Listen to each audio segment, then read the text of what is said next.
afternoon. Thank you, young researchers, for having continued such a brilliant study. I think I was also part of your book release last year, and I'm happy to see you continuing this process. I was just wondering, how can we use your research in public policy making? Because this is one of the research which goes in depth to analyze the competitiveness, relative competitiveness of the provinces. Does it help public policy makers to allocate resources, just like ODA and grants? Grants means fiscal transfers. Does it help provinces to be more efficient in their public service delivery, particularly the political parties, elected representatives who are governing the provinces? Does it help development partners to support the provinces to strengthen or to capacitate to some of the sectors which they are severely lagging behind? Or does it make a kind of, does it suggest to the investors where they should be putting in their money? That means, does it help to locate their industries in the countries if they are some kind of manufacturing or agricultural industries? Perhaps the last answer cannot be yet given by this study unless we do a sectoral analysis of the same. Take, for example, if Karnali province is so back in some of the areas, it could in terms of macroeconomic governance and other indicators. But if you do a sectoral analysis, perhaps in some sectors, that could be the most competitive province. If you are talking agriculture, if you are perhaps talking about the kind of digital technology and data centers to be established in high Himalayas, or crypto mining, I mean broadly the digital technology uses where physical connectivity doesn't make much sense except for the internet connectivity. Look at Madhya Pradesh. What does it tell? We have fertile land, we have better connectivity, we have access to facilities, but still it's not doing well. That simply means that for services, this is not so competitive as compared to others. But if you are talking about big manufacturing and some of the agricultural activities to be invested in that province, perhaps Madhya would come to be the first one. So this is a very broad and aggregative analysis of the competitiveness. That's fine, but if you go to sectoral analysis, sectoral competitiveness, resources will matter more than any other thing. Take, for example, you need, say, 100 acres of land to have an industry. Where do you get it? You have to be in Madhya. If you want to see that your stuffs are to be exported and you need to have cross-border connectivity, you go to Madhya. If you are having your interest in agricultural business, large agricultural industries, you have to be in Madhya. That means the natural resource endowment is a competitive part of the whole process. If you are endowed with better natural resources, perhaps for those kind of investments which are based on natural resources, you would be the most competitive province. So, what I want to say by this is that the macro scenario doesn't undermine the possibility of being in high rank, even if you are in a lowest rank in the overall scenario. You might be still number one in several of other competitiveness areas if you go by sectors, going by sectors of the economy. This competitiveness index is basically meant to support business and industry, and also to support the government in public policy making, no doubt. But if I was an investor and I was trying to put my investment in one of the 7 provinces, I would like to see which province is most competitive in terms of putting my resources.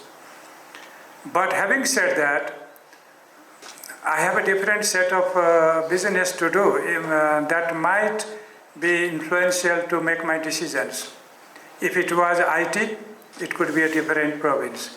If it was big manufacturing, it could be a different province. If it was agriculture, it could be a different province. If it was hydropower and water resources, it could have been a different province.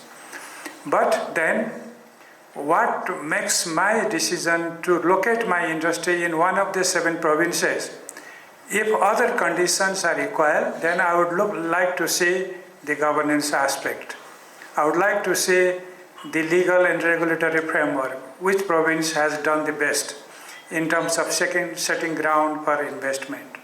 So, this study is very much indicative of what should be done, but going by sectors in detail in your next generation of research would help us to relocate our industry or locate our industries accordingly or starting our business accordingly.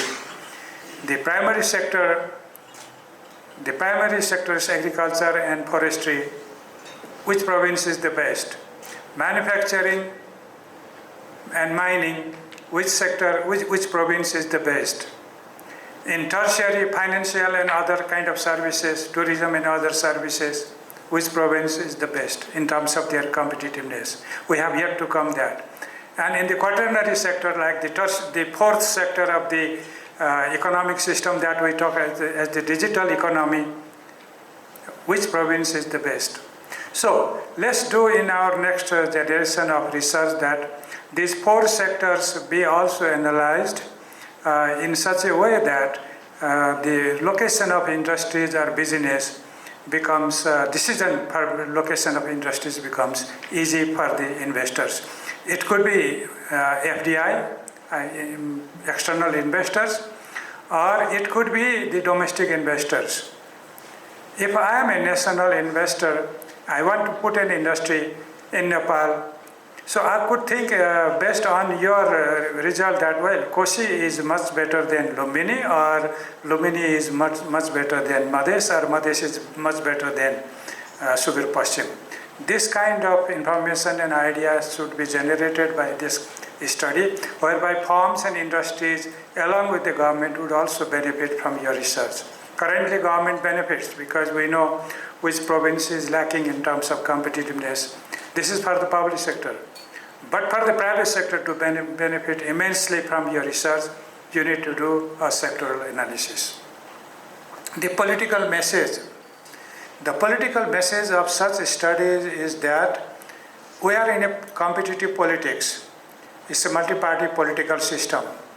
Provincial governments are made by different parties. Even if they are from the same party, there are personality issues. You want to grow your political career, or you want to establish you are superior to other party in some provinces, then you have to compete and you have to show that you are much better than others. So, to show that the political process also becomes competitive in a multi-party political system, this kind of study is very much helpful. There are several issues which are not in their own, I would say, control in terms of the macroeconomic stability, in terms of the broader political economic regime, where national competitiveness perhaps matters more than the provincial competitiveness. But the provinces, given their constitutional right, they can still excel to others by their own legal, regulatory, and other operational issues related to business and investment. If some provinces are quick enough to make business decisions or to allow investments to come in their province, having the umbrella tax system or any other corporate policies the same, their operational aspect, their decision-making process, and their eagerness and inquisitiveness to serve the business and investment community would also matter more in deciding their industrial location. Now, think of an external investor coming to put an industry in Nepal. Where to put an industry? Okay, somebody wants to relocate industry from China to Nepal. Let's hope so, and which is happening in fact, or from Mexico to Nepal, which might also happen, because these countries are facing high tariffs from the US. So we can readily expect that in a country with a low tariff, the industries might be relocated, and it is a global trend. So if somebody has to relocate industry from Western or European or East Asian countries, which province to choose? Your index should guide them that this province is more competitive, this province can provide all these logistics, they have better connectivity, better governance, and better environment. Perhaps they would make the decision also for, help to make the decision also for external investors. So, having said that, I just wanted to justify the hard work you young economists, you researchers have done. This study doesn't go in vain. Thank you for all the supporters, technical and financial, to this research team. Government would like to utilize it through its dissemination to different provinces and get your feedback if you really want so, because feedback would be necessary. There would be a need to slightly also amend or change or update your methodology. Normally, this competitiveness is more focused to service industries if you are talking about private sector. If you are talking primary and secondary sectors, perhaps the resource endowment, backward linkages, market conditions, there are so many other variables, and international connectivity, they would matter more to what we have done in this area. So perhaps, again coming back to the sectoral analysis, perhaps that would give a better picture of which province is more competitive compared to other in sectoral basis. The final thing is that even if one province is doing good, not necessarily coming down in terms of indicators, still the ranking can go back because others are doing much better. I can see some of the indicators that every province is improving but is still lagging behind, because this is competitiveness index and it's based on ranks. So just doing better doesn't matter much unless you exceed the others. That's the message of the whole study, and on that perhaps the provinces would be, if the province leaders are having the appetite to go through this study, and they would think that just doing something better is not enough. You have to do something much better than others. That's the message we can get from this kind of study. So with this, I wish the research team to do much better in coming days. And I look forward to your continued research in this area, and thanks to development partners who have supported this study. Thank you. Thank you very much.